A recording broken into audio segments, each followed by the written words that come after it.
Hey guys, it's January 2nd. This is Toolbox Talk, Stunt Toolbox Talk number 21, I believe. We got 20 of them in last year.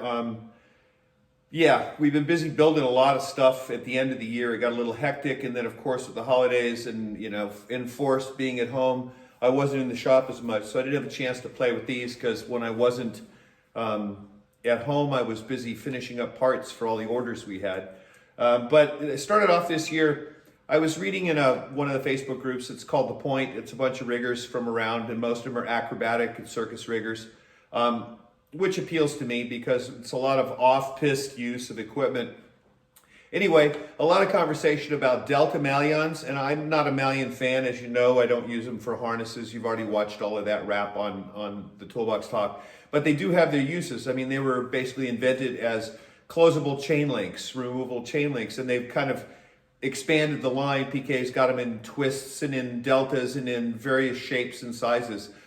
They are an effective connector for some things. I use them particularly when we're locking down truss to the floor to connect ratchet straps to two single point connectors like a line, a tensioned line, etc. Because I can put a piece of 50 mil webbing in and tension it up. And that's PK in a Delta Mallion. That's PK's wrap on that. They show on their chart the triangle with a piece of webbing pulling down against a single point at the top.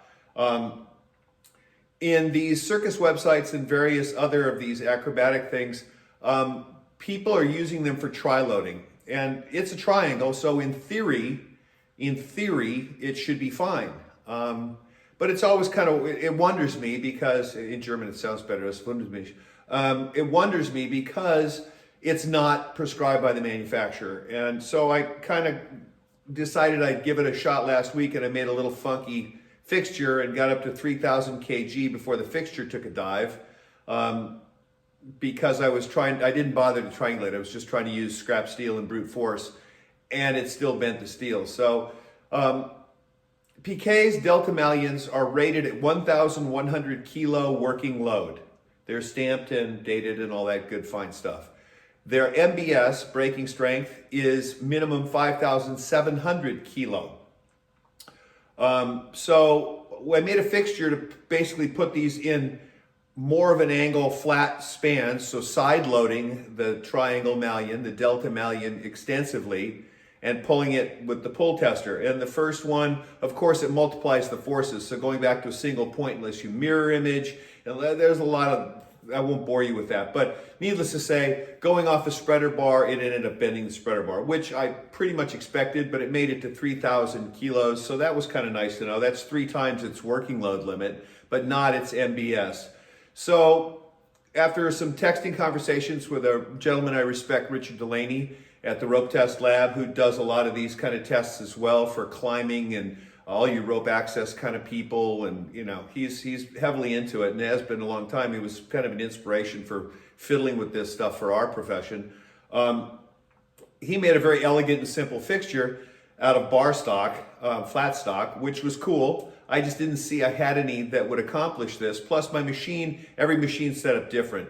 So the geometry and how you fixture it becomes a bit of a one-off for your machine. I have a horizontal bed, and I have my dyno stands vertically so I can read it while I'm working.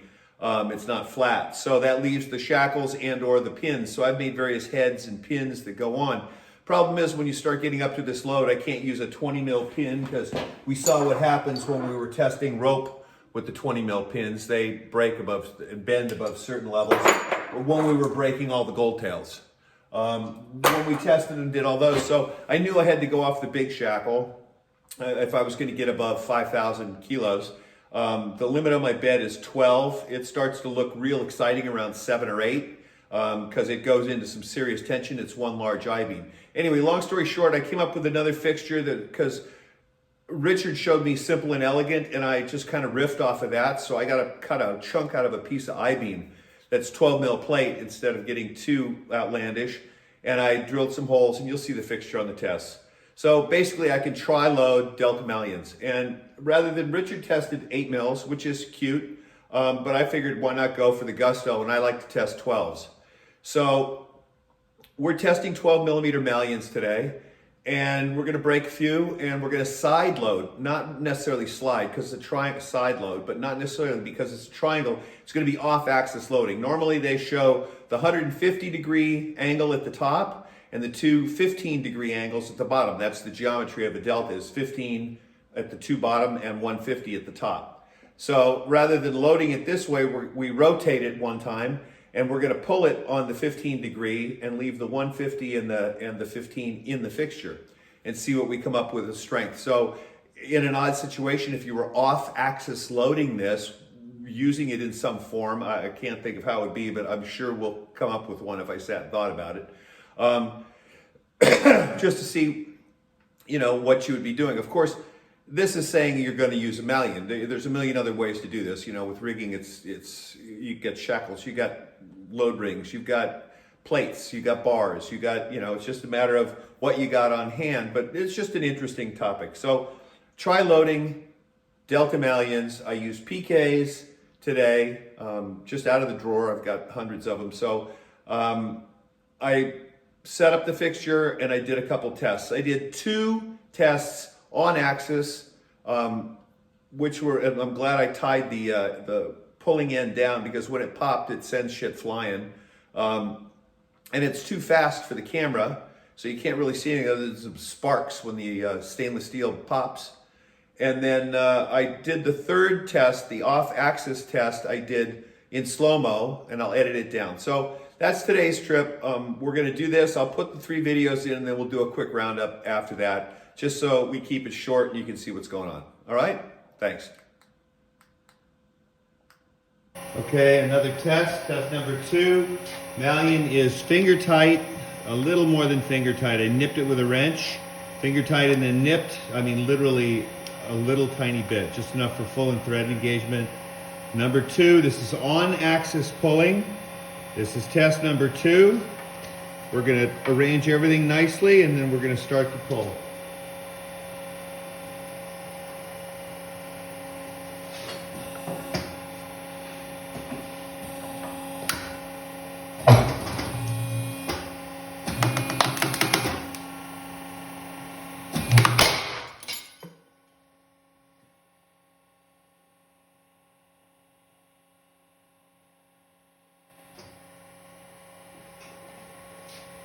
$7,305. $7,305. First test on the new fixture, 12 millimeter EN approved PK Mallion. It's got a bit of a shackle daisy chain to make up for the lengths of things that I have to work with here. It's on a 12 mil fixture plate. We've mirrored the angles of both sides so we'd stop bending stuff, because we have to get to a single point for the dyno. So here we go. It's at 0, and we're going to start taking it up. There's 2,330 kilos right there, which is double the working load. This is double the working load. Okay, we're going to continue.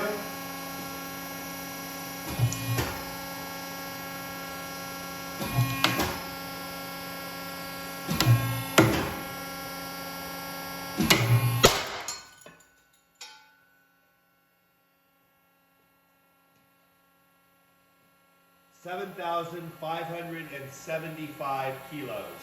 7,575 in tri-load.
Hey everybody, that was pretty entertaining. The pop rung in the new year, that's for sure. Yeah, they tend to fail catastrophically. Here's our 12 millimeter EN stamped Mallion, which is 1,100 kilo working and 5,700 braking. We pulled this tri-loading, as you saw, and found that we got 7,305 on one pull and 7,545 on another pull.